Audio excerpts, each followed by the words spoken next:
Hello there, Councilman Michael Lorusso here. I thought I might expand on my previous video about the rolling reval. As you may not know, East Rutherford has the second lowest taxes in Bergen County next to Teterboro, which only has a population of 71 residents across 12 domiciles, compared to our 10,000 residents and just under 2,000 residential properties.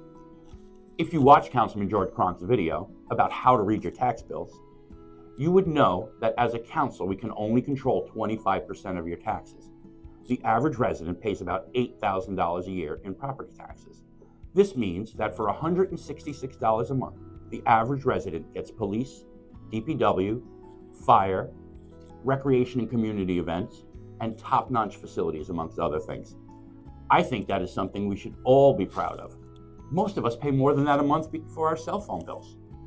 In my opinion, we have the best services and employees anywhere in southern Bergen County. When it snows, our streets are black. We pick up trash twice a week. We pick up recycling once a week. We pick up heavy trash and appliances. Most towns do not do that. As I said in my previous video, the rolling reval does not increase your taxes. The budget does. Each year our budget goes up due to rising costs.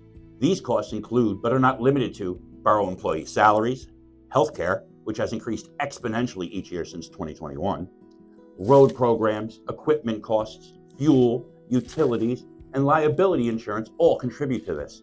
Again, despite these rising costs, we have delivered 5 years of flat municipal taxes while absorbing the cost of the school referendum and paying off the $10 million tax appeal bond. If the goal here is to reduce taxes further, then some of these services would have to be cut. And that is the last thing we would ever want to do. Prior to the rolling reval, all of the residential properties in town were valued at less than 80% of their true market value. In order to keep the residential tax rate flat, the previous administration had to overtax commercial properties.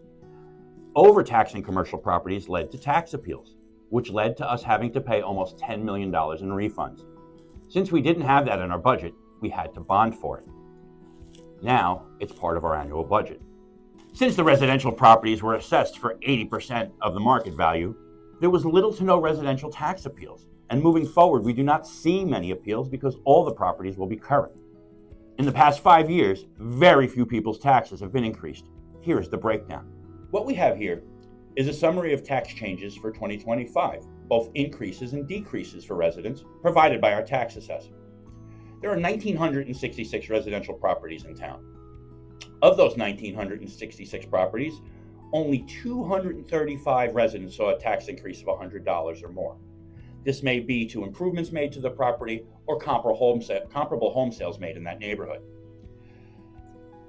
568 residents saw a tax increase of $0 to $99, basically flat taxes.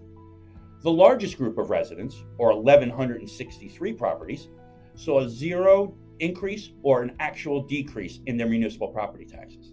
There is a lot of intentionally spread misinformation about the rolling reval. I'll stress again, the rolling reval process does not increase your taxes or the budget. Correctly valued properties are the fairest way to distribute the tax burden among residents and industry. Thanks for listening. Feel free to reach out to me directly with any questions or concerns.